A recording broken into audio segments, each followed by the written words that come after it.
welcome back to the OGs on the CK. The CK stands for Conversations with Kelly, and we just take a step back and slow down a little bit and talk to the leadership at St. John's that have been here for a really long time. These leaders hold the stories of St. John's. They've helped shape St. John's.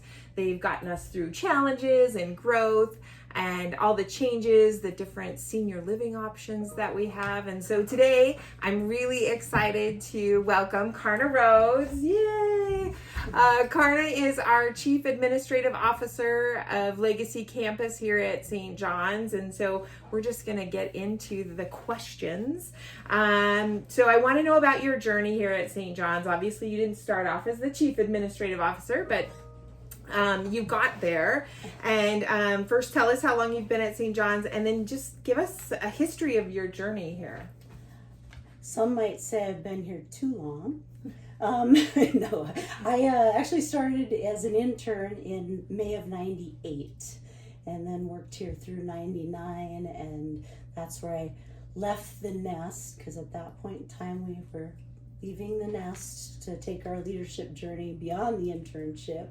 To my journey took me to Broadus, Montana. Ooh, Broadus, I don't nice. know. Kevin was in Ekalaka. I don't know. We kind of have compared notes, and there's some similarities, but we went to the School of Hard Knocks, and then we came back to St. John's. And so I came back in May of 2002. And I'll celebrate on May 1st. I guess it'll be my 24th anniversary of working this last time. So I have been through a lot of growth and change in technology. I'm not sure I got us through any of it, but we've been in a lot of those opportunities. Yes, you survived it. So through all of your work here at St. John's, tell us a little bit about some of the changes that you've seen, or maybe you've even been a part of. Wow. Yeah, it's pretty dramatic when you stop and think about it. And I think oftentimes as employees here, we don't stop and celebrate the changes and accomplishments as much as we should. And so I think each one of us could go through this exercise regardless of how long you've been here, and kind of talk about what you've been through and what changes you've seen. Well, I was a wide-eyed 23-year-old, I think, when I came here, and now I'm just wide-eyed and because I realized how much I didn't know and still don't know. But I think the biggest changes have really been that, the Legacy building was St. John's, the St. John's that I was a part of. They had Mission Ridge and Vista on the campus in 98 when I was here, but those things have changed immensely even since I've been here as well. But when we talk about this area, and I see the pictures from 1963, it was wide open horse pastures. The people talk about the horses. Yeah. And we had the Eden alternative with a few dogs, and I remember stories of Lauren Olson, there's a great one of him running after a greyhound in the horse pasture. Our greyhound Izzy was on Garden Court, which of course that whole part of the building is gone. And there was no cottages and no clinic for the Intermountain folks that we have now. I think it was started out as Center for Healthy Aging. But anyway, that none of that was here. And so it's definitely evolved, and I think in some really positive and exciting ways. And that's one of the things I love about being here is that we don't really sit idle much. No, definitely stay on our toes. All right, with all of the changes that you've seen and everything, positions that you have had, what would you say would be maybe your favorite position and why? It always makes me laugh when I hear about this, because I remember Mike Weber, who did one of these already. Yes. He mentioned I changed positions and he did some yoga pose. And I haven't made those kind of position changes in my career if I can avoid them. Not in public anyway. Not in public anyway. And it made me laugh so hard because he's been in a lot of different areas of our campus. Lots of different positions as well. But I would say my highlight is probably where I felt like I grew the most, and that was really within the context of Chapel Court. And I think that's a special group of residents that I've always really connected with on a lot of different levels. And I just think we've been through a lot of change together as we went through remodel when I was early on and changing to assisted living. Yeah. And then we changed back to independent living and low income tax credit project. And so honestly, I thought maybe some of those changes within the context of Chapel Court would change the community, and maybe it has a little bit, but I still think it's a really strong and welcoming and wonderful and appreciative community of residents. Yeah, so they're amazing. I love going to Chapel Court. I agree. I love Chapel Court, and that's seen just a ton of changes as well. But all for the good. Like, lots of good things have happened there. What would you tell your younger self, knowing what you know now? What would you tell your younger self?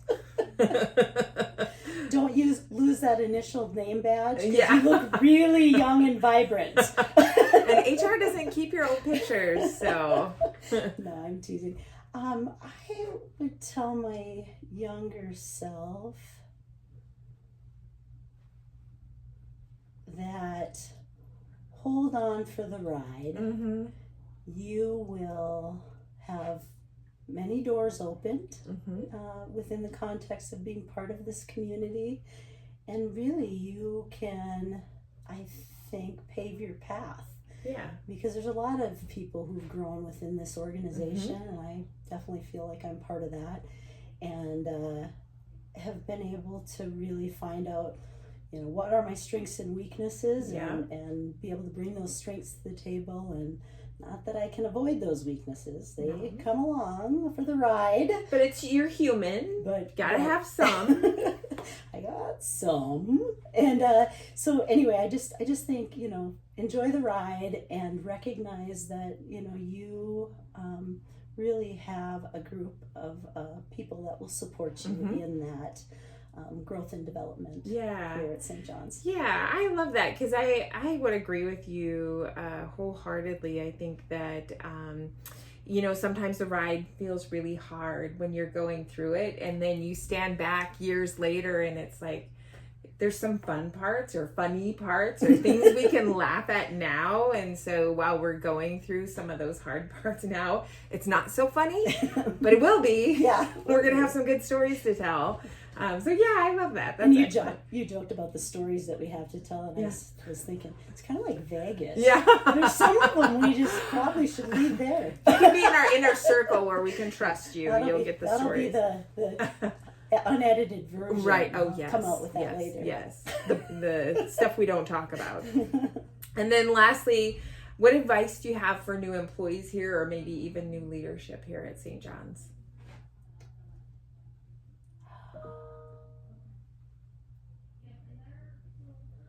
Don't be afraid to try things, because I think I was always a little more hesitant about failure early on in my career. Probably isn't good that I'm getting more comfortable with failure. but you learn to live with it. But in some regards, I think you learn to embrace what you learn from those things. And I think sometimes it held me back from trying new things. Yeah. And so I think, don't be afraid of trying new things, and maybe the failure that sometimes comes with it. Yeah. But the success comes with it too. Yeah. And then I would say, especially in leadership,